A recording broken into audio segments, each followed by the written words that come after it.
Hi, welcome back to Ashwini's cook and art YouTube channel. ಇವತ್ತು ನಾನು ನಿಮಗೆ ಕ್ವಿಕ್ ಆ್ಯಂಡ್ ಹೆಲ್ತಿಯಾಗಿ ಅವಲಕ್ಕಿನ ನಾನು ಯಾವ ಥರ ಮಾಡ್ತೀನಿ ಅಂತ ಶೇರ್ ಮಾಡ್ತಾಯಿದ್ದೀನಿ. ವಿಡಿಯೋ ಸ್ಟಾರ್ಟ್ ಮಾಡೋಕ್ಕಿಂತ ಮುಂಚೆ ಎಲ್ಲರೂ ನನ್ನ ಚಾನಲ್ನ ಸಬ್ಸ್ಕ್ರೈಬ್ ಮಾಡ್ಕೊಳ್ಳಿ. ಹಸಿಮೆಣಸಿನ್ಕಾಯಿ, ಈರುಳ್ಳಿ, ಕೊತ್ತಂಬರಿ ಸೊಪ್ಪು ಮತ್ತು ಒಂದು ಟೊಮೆಟೊನ ಕಟ್ ಮಾಡಿ ಇಟ್ಕೊಂಡಿದ್ದೀನಿ. ಮತ್ತು ಕಾಯಿನ ತುರಿದಿಟ್ಕೊಂಡಿದ್ದೀನಿ. ಒಗ್ಗರಣೆಗೆ ಜೀರಿಗೆ, ಸಾಸಿವೆ, ಕಡಲೆಬೀಜ ಮತ್ತು ಕಡಲೆಬೇಳೆ ಮತ್ತು ಸ್ವಲ್ಪ ಉದ್ದಿನಬೇಳೆನ ತಗೊಂಡಿದ್ದೀನಿ. ಇದಾದಮೇಲೆ ಅಡುಗೆ ಎಣ್ಣೆ ಮತ್ತು ಸ್ವಲ್ಪ ಅರಿಶಿನ ಪುಡಿ ಮತ್ತು ರುಚಿಗೆ ತಕ್ಕಷ್ಟು ಉಪ್ಪು. ಇಲ್ಲಿ 2 ಕಪ್ ಅವಲಕ್ಕಿನ ನಾನು ತಗೊಂಡಿದ್ದೀನಿ. ಇಷ್ಟು ಇಂಗ್ರೀಡಿಯೆಂಟ್ಸ್ನ ತಗೊಂಡಿದ್ದೀನಿ. ಇವಾಗ ಅವಲಕ್ಕಿನ ನೀರು ಹಾಕಿ ಕ್ಲೀನಾಗಿ ವಾಶ್ ಮಾಡ್ಕೋಬೇಕು. ಅವಲಕ್ಕಿನ ಇನ್ನೇನು ನಾವು ಒಗ್ಗರಣೆ ಸ್ಟಾರ್ಟ್ ಮಾಡ್ತೀವಿ ಅಂದಾಗ ನೆನೆಸಿಟ್ರೆ ಸಾಕು, ಅಷ್ಟರಲ್ಲಿ ನೆನ್ಕೊಳ್ಳುತ್ತೆ. ಬಾಣಲೆ ಬಿಸಿಯಾಗಿದೆ. ಇದಕ್ಕೆ ನಾನು 4 to 5 ಟೇಬಲ್ ಸ್ಪೂನಷ್ಟು ಆಯಿಲ್ನ ಹಾಕ್ಕೊತಾ ಇದ್ದೀನಿ. ಆಯಿಲ್ ಬಿಸಿ ಆದಮೇಲೆ ನಾನು ಫಸ್ಟಿಗೆ ಕಡಲೆ ಬೀಜನ ಹಾಕಿ ರೋಸ್ಟ್ ಮಾಡ್ಕೊತೀನಿ. ಈ ಥರ ಯಾಕೆ ಮಾಡ್ತೀನಿ ಅಂದರೆ ಎಲ್ಲನೂ ಒಟ್ಟಿಗೆ ಸೇರಿಸೋದ್ರಿಂದ ಕಡಲೆ ಬೀಜ ಮೆತ್ತಗಾಗ್ಬಿಡುತ್ತೆ. ಸ್ವಲ್ಪ ಕ್ರಂಚಿಯಾಗಿರಲಿ ಅಂತ ನಾನು ಫಸ್ಟಿಗೆ ಫ್ರೈ ಮಾಡಿಕೊಂಡು ಅದನ್ನು ಸಪ್ರೇಟ್ ಒಂದು ಬೌಲಲ್ಲಿ ಎತ್ತಿಟ್ಕೊತೀನಿ.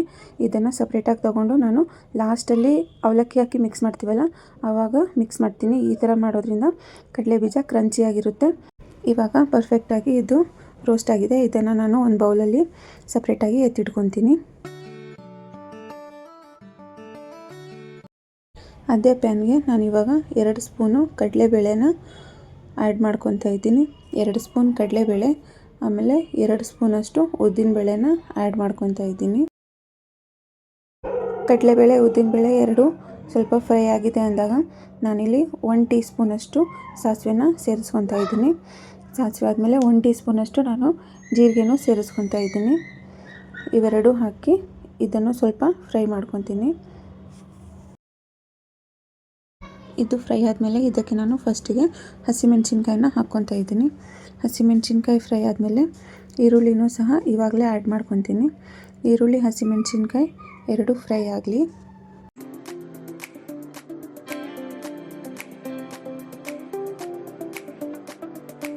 ಇವಾಗ ನಾನು 1 ಟೇಬಲ್ ಸ್ಪೂನಷ್ಟು ಪುಡಿ ಉಪ್ಪನ್ನ ಸೇರಿಸ್ಕೊತಾ ಇದ್ದೀನಿ.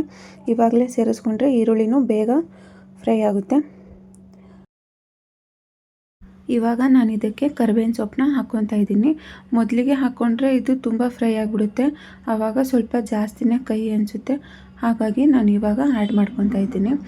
ಇದಾದಮೇಲೆ ಎಲ್ಲ ಕ್ಲೀನಾಗಿ ಫ್ರೈ ಆದಮೇಲೆ ನಾನಿಲ್ಲಿ ಟೊಮ್ಯಾಟೊ ಕಟ್ ಮಾಡಿ ಇಟ್ಕೊಂಡಿದ್ದೆ ಅಲ್ವಾ, ಅದನ್ನು ಆ್ಯಡ್ ಮಾಡಿ ಚೆನ್ನಾಗಿ ಬೇಯೋದಕ್ಕೆ ಬಿಡ್ತೀನಿ.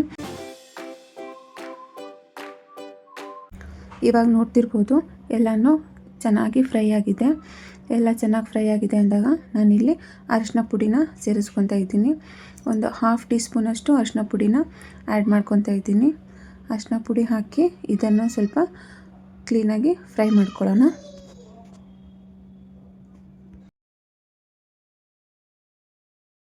ಇವಾಗ ಪರ್ಫೆಕ್ಟಾಗಿ ಗೊಜ್ಜು ರೆಡಿಯಾಗಿದೆ. ಇದಕ್ಕೆ ನಾನು ನೆನೆಸಿಟ್ಕೊಂಡಿದ್ವಲ್ಲ ಅವಲಕ್ಕಿನ ಸೇರಿಸ್ಕೊಂಡು ಕ್ಲೀನಾಗಿ ಮಿಕ್ಸ್ ಮಾಡ್ಕೊತೀನಿ.